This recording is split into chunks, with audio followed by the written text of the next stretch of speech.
Hey guys! So today you and I are going to talk about future proofing. So let's get into it. So the question in question was, hi Frederick, how do you future proof your web application's tech stack? Well, that's pretty easy, I would say. So first and foremost, I try to make sure that I pick like technologies or so forth that are as close as possible to the standards of whatever I'm doing.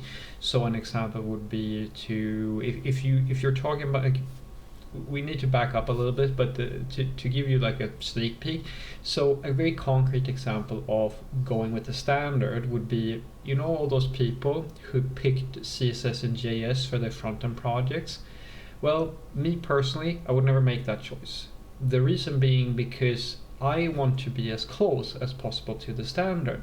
Now, a middle ground between just vanilla CSS and CSS and JS or similar social solutions would have been something like Sass, Less, etc., like a bit of a preprocessor or something like that. Because although that tool might be non-standard, the output of it would be standard. It's the same reason why I won't really consider much when it comes to certain types of I won't really ever go into something that isn't as closely as possible associated with like the bare minimum. I'm a bit of a minimalist. So if you see, I promise you, if we ever work together, especially if I work with you in .NET, if I see you using Fluent or Automapper or Mediator or any of this stuff, like I'm gonna throw a fit immediately. Because I do the same thing in any library really. If I see that you're using like immutable JS, again, I'm gonna throw a fit over it, because although immutability is really nice, you can still write perfectly flawed, like you can do without it. It's not something that is critical to the software development process. ArcGIS, like there's a bunch of libraries that I've used or seen being used that I kind of go saying that this is not necessary. So for me, the hardest part comes when you don't really have a standard that is well developed enough to fall back on. A good example of that is web components in front end. So me personally, if I were to build a project from scratch, these days I would probably pick a web component setup as opposed to doing React, which I do at work, and like Angular, which I've done in the past as well. The reason being because I know that my choice, that which is a web standard basically, will be very stable going forward. However, here is where it gets tricky, and that is the other part of future proofing. It's not just picking something that is sustainable over time or something that will probably be around for quite some time and have good support. It's also about figuring out who's going to work on the code. And that brings us to the other part. All right, so if I, let's say for me for example, let's say that I pick web components for my specific front-end application, right? Well, now all of a sudden, because I know that very few front-end developers these days are taking the time to learn that, well, now we're gonna have to train them, and it might be that not be the biggest hit overall to the company, but it is something worth considering. And so that's the two forces you sort of balance. You're balancing the technology, like the actual libraries and the code that you're picking, versus the people who are going to maintain it. And my argument is, as I said, the first rule is to pick like libraries and stuff like that is as close as possible to something boringly obvious, like standard libraries for whatever language you're working with. Ideally picking a language that has a really large corporations or like communities backing it. Anything that is, something like C#, Java is really good. Like you have Python is a pretty good choice as well, and C and C++. Like there's a bunch of languages, guys, that have like fairly serious established foundations behind them or things like that. You don't have to go with like Microsoft's or so forth and so forth. But that's the basic idea, because you can almost. I like to make the analogy of software development and picking libraries and tech and so forth to the stock market. There are these things that you can invest in that are fairly stable. I mean, nobody can perfectly predict if something's going to happen in the future, right? But some things are high risk, up and coming sort of stuff, and some stuff is pretty stable. And that's the thing that you usually want to go for if you're going to future-proof things. And then the other thing that I think is more interesting to talk about, because that one I feel is sort of obvious if you think a little bit about it. At the very least, that's how I've learned it. I learned it the hard way. I still have coworkers who go crazy and like add a million dependencies and stuff like that, because they get more excited about what's going on right now than future proofing and stuff like that, which isn't necessarily a bad thing. It's just something worth thinking about, since you're specifically talking about future proofing. The other thing that I try to talk to the managers and product owners and so forth about is that you need to have the right people for the job, which is, as I said, the other part, who's going to work on the code. Because one thing that is really important to understand is that if you have shitty software developers, nothing you do matters. Like there is nothing you can do to save that sort of situation, because fundamentally what it comes down to is, what I argue is, it's a talent business that we're dealing with. It's the same thing when you're going to any craftsman. Some craftsmen are really, really good, and some of them are shit. And if you give the shitty ones a project that is well suited for their skills, you're still gonna end up with something you can use. The worst case scenario is if you take something that you could only give to the really good ones and give that to the shitty ones. Then you're screwed. And then there is no point, like then this thing that I was talking about, that's going to be like a drop in the bucket in comparison to what you're going to deal with.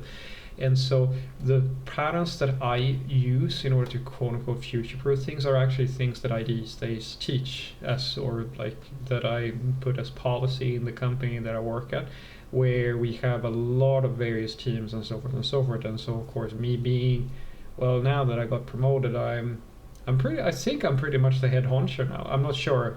Don't quote me on that if you're working with me or so, but I'm pretty sure that I'm going to be at like the peak of at least my department. And so my role is to set a lot of these standards and like practices and teach the juniors and even the seniors like sort of these sort of tricks. And for you who have watched my channel for a while, you probably heard me say the same list over and over and over again. But I'm going to do it really quickly here as well. First and foremost, make sure that you're using a very stable, simple source code architecture. My personal favorite is a modular monolith, where you treat like your various entry points or your page components, if you have a UI application, as different types of entry points, and they are their own packages. And then you try to follow the rule that anything that is part of the same call stack when the user enters a page on a UI or something like that, or an endpoint, something like a controller or something like that, everything that happens within that call stack is in the same module. It is by definition associated with the same thing, right? If for any reason there is more than one entry point into your system that has the same code, take that code, put it into a shared, like how you create another module that is called shared, and then you try to make that into a package. The basic rule being that if you follow the practices that we use for kernels and things like that, or the operating system, or even your package managers, they work the same way. I mean, all the libraries that you're depending on, they work on the same basic principles. The easier it will be for you to maintain that over time. And then of course, keep it, as I was saying, keep it minimalistic. Make sure that you have good like foundations in like CI/CD pipelines with testing and all this sort of stuff, right? These are the basic things that you need to do. But I cannot stress enough, guys, that, and I preach this to everybody, you have to hire the right people for the job. And that's what comes down to understanding what you're going to build. Because I've seen so many companies who have like some high stake project somewhere, and then they just grab a bunch of random people, and I go, that's not how you do it. Like every single football league or football club will tell you the same thing. There are matches where you put some people in, and then there are really, really, really important matches where you put other people in. And you have to understand what you're playing for. You have to understand the players, their strengths, their weaknesses, and the game you're going to play, and put in the right people. That is really important also, even here in software.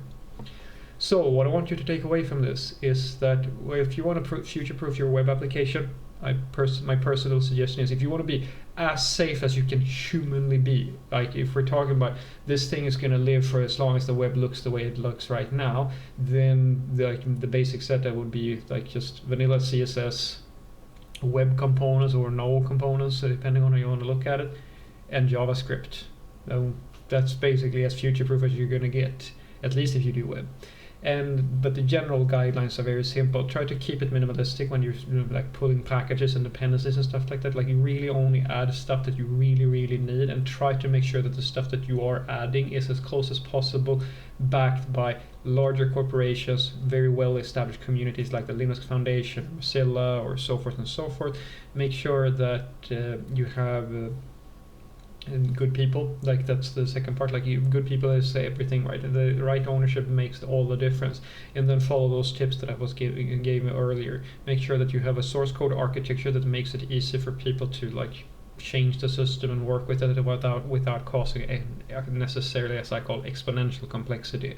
Because the beautiful part about a modular monolith, if you do it correctly, is that you can add more packages, and that adds some complexity. But the dangerous part is when they are connected, when you treat everything as one gigantic system, like the classic monolith system, because then the stuff starts actually interfering with each other. And if you keep it nicely cleaned and sliced like that, you can grow the system without unnecessarily, at the very least, increasing a lot of complexity. That's my experience at the very least. And then lastly, make sure that you're following good practices when it comes to quality testing, CI pipelines, CI/CD delivery pipelines, and stuff like that. And I'll give you one extra. Try to document the stuff that is extra important, so that you know if something is outside of the code or something like that, that you have a way to find it.